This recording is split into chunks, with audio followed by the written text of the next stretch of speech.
Hi hello அன்பு நண்பர்களே, அனைவருக்கும் வணக்கம்.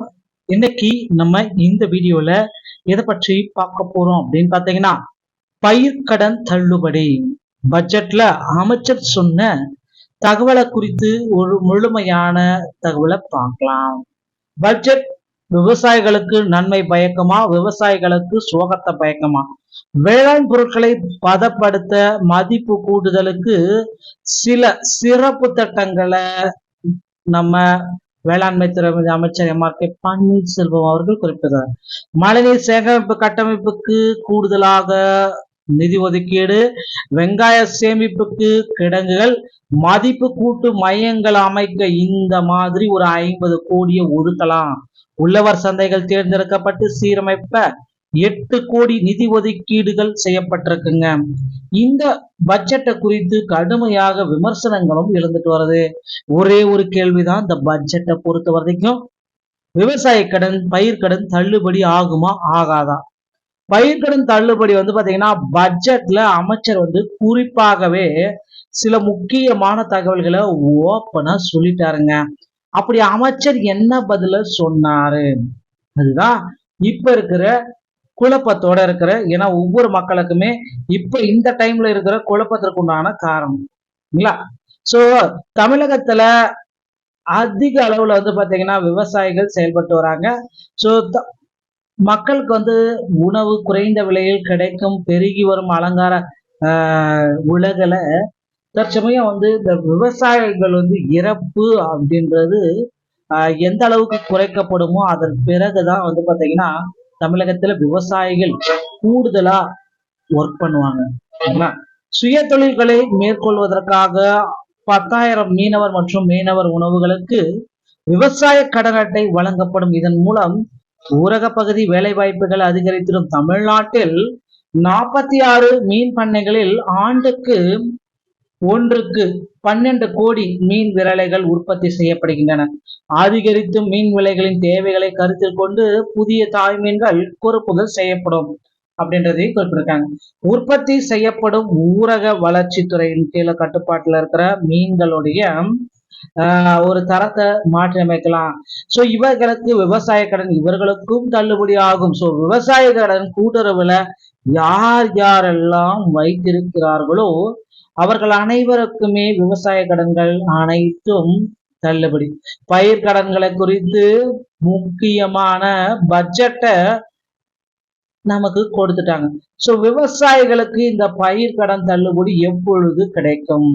விவசாயிகள் பயிர் கடன் தள்ளுபடி தமிழக அரசு வெளியிட்ட முக்கிய தகவல் என்ன அப்படின்றத பாக்குறதுங்க. முதல்வர் ஸ்டாலின் தலைமையிலான அரசு தேர்தல் அறிக்கையின் கடன் தள்ளுபடி செய்வதாகவும் விவசாய கடன்களை தள்ளுபடி செய்வதாக அவர் தெரிவித்துள்ளார். தேர்தல் அறிக்கையிலேயே பாத்தீங்கன்னா இதை குறிப்பிட்டுதான் வாக்கு கேட்டிருக்காங்க. சோ அமைச்சர் பெரிய கருப்பன் அவர்களின் தகவலை தெரிவிச்சு, அதாவது தமிழக அரசு 4,895 கோடி அளவுல கல்வி கடனை தள்ளுபடி செய்து அறிவிப்பு வெளியிட்டது.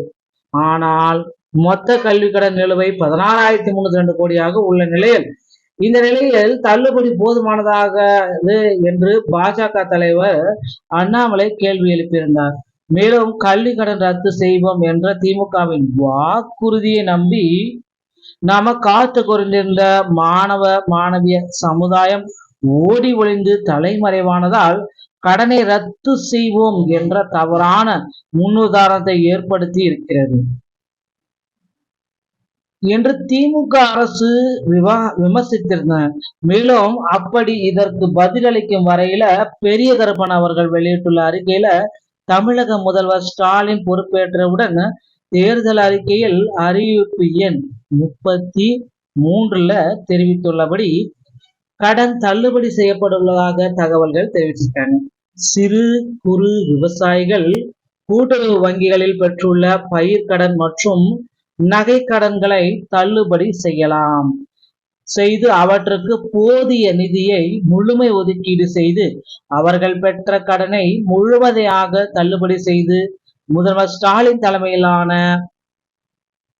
அரசுதான் திமுக என்றும் கூறியுள்ளார். 31/1/2021 அன்று வரை கூட்டுறவு சங்கங்களுடைய சிறு குறு விவசாயிகள் 1,64,347 நபர்கள் பெற்றிருந்த பயிர் கடன்கள் 12,110 கோடி அளவிலானது தள்ளுபடியா தொகையை மு.க.ஸ்டாலின் தலைமையிலான அரசு நிதிநிலை கடந்த அரசாங்கத்தால் கஜானா காலி செய்த போதிலும் விவசாயிகள் பாதிக்கப்படக்கூடாது என்ற உயரிய நோக்கத்தோடு அதற்கு நிதி ஒதுக்கீடு செய்து கடனை தள்ளுபடியும் செஞ்சிருக்காங்க. விவசாய பெருங்குடி மக்கள் வாழ்க்கையை காப்பாற்றியது தளபதி அவர்கள் தலைமையிலான அரசுதான் என்றும், மேலும் அரசு பொறுப்பேற்ற பின்னர் 2021-22 ஆண்டில் முதல் முறையாக 1,63,537 கோடி பயிர்க்கடன்களை 1,54,679 விவசாயிகளுக்கு வழங்கியது. மேலும் அப்படி ஒவ்வொரு ஆண்டும் நபார்டு வங்கி, கூட்டுறவர் நிறுவனங்கள் மூலம் வழங்கப்படும் விவசாய கடன்களுக்கு மறுநிதி அளிக்கும். ஆனால் தற்பொழுது மத்திய அரசினுடைய கட்டுப்பாட்டில் உள்ள நபார்டு வங்கி கடந்த காலத்தில் மறுநிதி அளிப்பதை வெகுவாக குறைத்துள்ளதாக குறிப்பிட்டு சொல்லியிருக்காங்க. தமிழக அரசு கூட்டுறவுத்துறை வங்கிகள் மூலமாக விவசாயிகளுக்கு அதிக அளவில் கடன் வழங்க வேண்டும் என்ற ஒரே நோக்கத்திற்காக தமிழகம் நிதியை வழங்கி எப்பொழுதும் இல்லாத அளவில் பயிர்க்கடன்களை அதிக விவசாய மக்களுக்கு அரசு வழங்கி கிராமப்புற மக்கள் பயன்பெறும் வகையில் கடன் திட்டங்களையும் சேமிப்புகளையும் ஊக்குவின்ற வகையில் சிறந்த திட்டங்களையும் கூட்டுறவு வங்கிகள் வழங்கி வருகின்றன. விவசாயிகள் விவசாயத்திற்கு பயன்படுத்தப்படும் வகை உரம், விதைகள் போன்றவை தமிழ்நாடு கூட்டுறவு இணையம் மூலம் மானிய விலையில் தரவுள்ளதாகவும் அமைச்சர் பெரிய கருப்பன் குறிப்பிடலாம். இந்த மாதிரி தாங்க தற்சமயம் குழப்பத்தில் தான் இருக்காங்க. எல்லாருமே எதிர்பார்த்த மாதிரி பயிர்க்கடனை தள்ளுபடி செய்வாங்களா மாட்டாங்களா? ஒட்டு மொத்தமா தமிழகம் முழுவதுமே மக்கள் எதிர்பார்க்கறது என்ன அப்படின்னு பார்த்தீங்கன்னா பயிர்க்கடன். ஒரே ஒரு விஷயம் தாங்க, இந்த பயிர்க்கடன்ல பல்வேறு விதமான பாலிடிக்ஸ் ஒரு பக்கம் சுத்திட்டு இருக்குங்க. தமிழகத்துல நிறைய பயிர்க்கடன்கள் வாங்கிய நபர்கள் தற்கொலை செஞ்சிட்டு இருக்காங்க. இதை பாத்தீங்கன்னா இந்த தற்கொலையை குறைக்கணும் அப்படின்னா பயிர்க்கடன்கள் அனைவருக்குமே உடனடியாக தள்ளுபடி செய்ய வேண்டும். அவங்க 5 லட்சம் வாங்கியிருந்தாலும் தள்ளுபடி பண்ணணும், 20 லட்சம் வாங்கியிருந்தாலும் அதை தள்ளுபடி பண்ணணும். நிறைய பேர் பாத்தீங்கன்னா கோரிக்கை வச்சிருக்காங்க அரசுக்கு.